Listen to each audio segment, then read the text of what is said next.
Hi, this is Matthew Poes of Poes Acoustics, and in this video I'm going to be covering the GUD panel by Real Acoustics. So this thing is heavy. I'm struggling a little bit with it. Not that heavy, but heavy enough that it's not easy to pick up. So this thing is known as the GUD panel, GUD. It is a modified form of the typical QRD diffuser, and you can kind of see it's got wells like a normal diffuser would. I'm going to use my leg to prop it up for a second. But the wells have obviously a different shape. It's not all that thick, it's only a 2-inch panel. And so you may be thinking, like, well, how useful could it be? This is actually plenty useful, and 2 inches is a good thickness for doing a lot of the heavy lifting around what you need for diffusion. I'm gonna put this down, but the value of this diffuser over others and why I chose to put almost a dozen of them, and this was 10 of them actually, in this room, is that it's a much more efficient diffuser than most. Actually, so much so that when it was first tested using the traditional scattering coefficient method, the scattering coefficient is supposed to go from 0, no scattering, completely coherent straight reflection, to 1, perfect scattering. It got a 3. And it had a 3 basically from, like, I think it's like 1.5 kilohertz to, you know, whatever it was, up to 10 kilohertz or something, which is insane, and actually more a sign that the scattering coefficient method, the ISO standard for it, is broken, and it is, and they're getting rid of it and replacing it with a better one.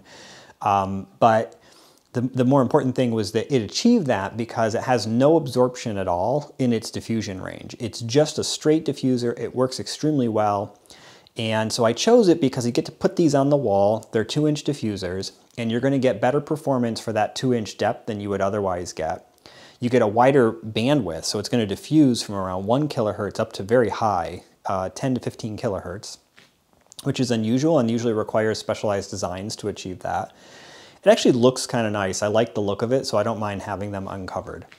So the Real Acoustics GUD panel diffuser is a product that I had been turned on to by some experts in the industry who just said this is like the best diffuser on the market, and decided to use them in my own theater. I've heard systems that have had these, but I've never used them myself. This will be my first system that I've put it in of my own. And I actually plan to do some testing, so this is, you know, like kind of a light overview type review. I will do a proper review of these where I will actually do some acoustic measurements of the system with these versus without, and that'll give you a sense of what the late energy looks like in the room as a result of the diffusers. In theory, assuming they're doing their job well, what we should see is that some of the strong reflections, instead of just being reduced in level completely, will actually start to look like they've been spread out in time at a lower level. That's diffusion. And so if you look at the ETC, you're going to see a big spike at the initial sound, and then you see other spikes over time that are pretty high at the first reflection points. Once these go in at those same points, instead of seeing that, you're just going to see like a big spike, a gap, and then you're going to see another bunch of energy that decays over time that's very, very close together, these spikes. And that is the diffused energy in the room. If you do that, if that's what you can achieve, which is what we're trying to get here, what you're going to hear in the room is a larger, more spacious room than you really have. So this is about a 19 by 16 room, something that's a little bit bigger than that, but roughly speaking, 19 by 16 by, I think it's 9.5 feet tall. That gives you, the sound of this room is small. But by putting these diffusers in, the sound of this room is large, much larger than it really is, and it makes the room more enveloping, and it makes music sound more real. So that's why we're going to do this. Like I said, I'm hoping that the actual testing will show that it does what it's supposed to do. One of the things in small rooms, which is what we may end up finding when we test them, is that the room decays the sound, I should say, in the room decays so quickly that even though they do diffuse, what you see in the measurements just looks like it's been reduced dramatically. And so that could happen too. There's been actually lots of research though that's looked at the audibility of diffusion being added to small rooms, and it is quite audible. So unlike a lot of things that people do in their rooms that do little or nothing, diffusion is actually one of the things that has a pretty significant audible effect when there's enough of it and it's done correctly. So I will say, adding 2 diffusers to a room is like doing nothing. It's just not nearly enough diffusion area to make a difference. You typically need 15–20% of a wall area to be covered with diffusion to actually have it make a noticeable difference. So that's why these are 2 by 2. That's 4 square feet, and I have 10 of them. So I have 40 square feet of diffusion that's going into the room just of this type. I do have some other forms of diffusion in the room and scattering in the room. There's the slat panels, which is really more a non-diffusive scattering system.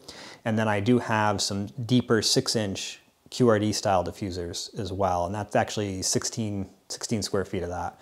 So, you know, when all is said and done, there will actually be quite a bit of scattering or diffusion in the room. And I think it's going to make quite a difference in the sound of the room. I'm doing this room differently than I normally do because I'm trying to try out ideas that I would want to use in theaters I would do for other people, but would be reluctant to do them without testing it first. So one of the things is that while there is going to be more than enough absorption in the room, I'm trying to do a lot more diffusion than I normally would do to see what that does to sound, but using really special and good diffusion. Because I've done things like that, or I've tried it out with very traditional 4 to 6-inch QRDs and not really loved the results. But there's good reason why I wouldn't and why that could be bad. And so these diffusers, which have a bunch of advantages, which I actually didn't talk about all of them, I'm hoping will resolve that. So one of the reasons why traditional thick QRDs can be a problem, besides the limited bandwidth that they operate over, is that the near field to far field transition is too far out. So if you start putting the diffusers on the side walls over here, and you're sitting in your chairs, you can't see what I'm looking at, but you're sitting at the chairs, you may actually only be 6 to 10 feet from the diffuser. So my room's 16 feet, for instance, wide. I'm sitting dead center in the middle. That means that I'm maybe 8 or 9 feet from a diffuser. If the far field transition point is, let's say, 2 meters, 6 feet, that's very close to where I'm sitting. So in the middle prime seat, I might be okay. But if I move over to the side seat, well, that's about probably 4 feet, 3 to 4 feet to move over to the side. We'll say 3. So I was, let's just say again, that I was 9 feet from it. Now I'm 6 feet. I'm now sitting right at the transition point. And that could get me into a point where at certain frequencies, I'm going to hear phasiness because it's not mixing. What's supposed to happen is at a certain distance, the scattered sound actually starts to mix. And that mixing needs to be really proper, full mixing. And that mixing then causes random, essentially phase, that you would hear as a reverberant field. If you're too close, you're actually going to be hearing these strong mixed phase signals that actually create what people refer to as a phasey sound. They don't like it. So those side seats then sound like crap. The back seats end up being even worse because if you have any diffusers in the back, you're probably 2 feet from them at best, maybe 3 feet, and you're definitely in the near field. So you're hearing lots of weird artifacts.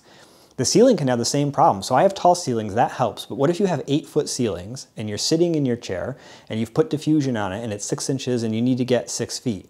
You'd have to be sitting 2 feet off the floor. My ears are 40 inches off the floor. So you're sitting in the near field of the diffusers on the ceiling potentially too. So certain diffusers then that are too close to the listening position put you in this weird kind of phasey area. Lots of companies are going to claim that their diffusers don't work that way, whatever. I would just say that is not a part of the standard ISO test. So even if they did it, most have not, they have no test data to prove that. They would actually have to use the reflectance test, which is not as commonly used at the moment, it's getting there, to really see that transition and be able to look at it at different distances. These diffusers have received that testing, so besides the fact that computer modeling of them had shown this to be true, we have the test data to also prove it. So these diffusers are, I think, actually fairly unusual in that even at 2 inches, their near field to far field transition is a few inches. So as long as you're within more than 6 inches from the surface of this, the mixing is fine and you won't have any issues. Even 2-inch QRDs, which really are not very effective, typically you need to be at least 2 feet from the front of those to be able to be fully in their far field. And as I said, with a 6-inch, you're typically looking at more like 1 to 2 meters. When you get into the really deep ones, like the 1-foot QRDs, there's 2 problems. So first is, anytime you have a well that's 12 inches deep, you have absorption. There is no way you don't, and so you've got something that's a very inefficient diffuser. They don't work well. There's way too much absorption in them. And then 2 is that the far field on those tends to be like 3 to 4 meters. So you're way, way out from this 1-foot thick diffuser. So they're really not a good thing. I don't recommend using those in almost any design. If you were going to use them, they would need to be a very specialized setup where you really needed something like that. And typically that's going to be more like recording studios or performance spaces and not home theaters. I can't think of a good reason why you'd ever use anything thicker than 6 inches in a standard home theater. 4 to 6 inches is really adequate for the low frequency diffusion that you need. And as I said, 2 inches is actually a good, especially if it's a good diffuser like this one, 2 inches is a good thickness for a diffuser for really getting into kind of the prime area, because it's that 1 kilohertz to 10 kilohertz range where most of the action happens. There is some value, enough that it's worth still diffusing, between 500 hertz and 1 kilohertz. That's where the 6-inch diffusers tend to be of value, and why I recommend having some. That's why I'll have 2 in my room that, like as I said, will equal about 16 square feet total. But it's not as critical as this, and so given that it's hard to add, let's just say, a dozen 6-inch thick diffusers in a room, doing 10 to a dozen 2-inch diffusers, though, is much easier and is worth doing. Again, remember my room is only 19 by 16 by 9.5, or roughly in that range, and I'm doing about a dozen diffusers. Really 14 if you consider that 2 of them are 2x4 instead of 2x2. So of 2x2 units, there's 14 of them. That's on the kind of medium level. You could go higher, you could go lower. So if you're looking for numbers for yourself, something like that, probably makes sense. Hopefully this was helpful. Like I said, this was really the focus on the GUD panel. I think it's a really great product and something you should consider. So subscribe to my channel and you'll get more of these. Thanks.